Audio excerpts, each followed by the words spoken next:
St. Lucia remains under partial lockdown until May 31st. With that being the case, News Force took to the streets to find out the level of productivity that continues on island. As you can see behind me, the grocer supermarket chain, Marcy Supermarket, as usual, remains open. However, certain aspects of the store, like Marcy Homes, remains closed.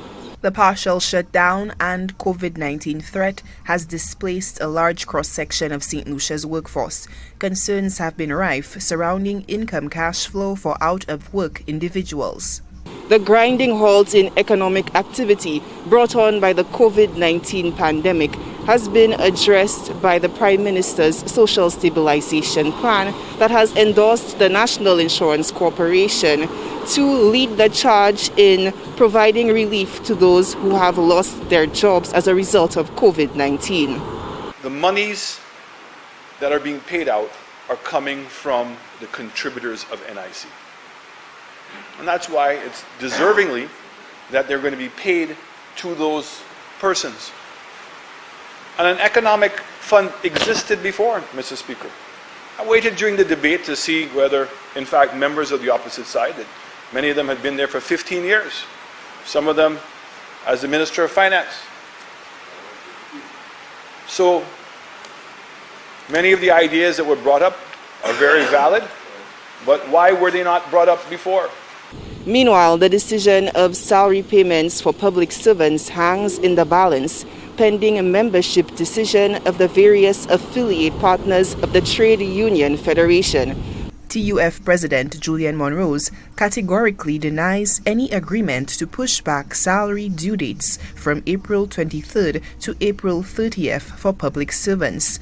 Moreover, President of the St. Lucia Civil Service Association, CSA, Cyprian Montroup, says the matter surrounding on-time April salary payments is not up for discussion.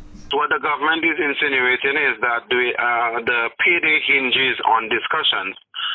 We have made it abundantly clear that though we will continue to engage government in dialogue, because I think it's respectful that when the employer calls a union to a discussion that we go and engage. However, what comes out of that discussion depends on what is in front of us, and that's why we're going to continue to engage government. However, the period of 23rd is what has been prescribed from time, and we have asked government that the month of April that they honor salaries and they paid on payday.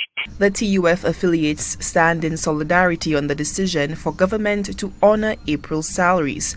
President of the Police Welfare Association, Travis Chico, is advocating for the frontline workers of the Royal St. Lucia Police Force.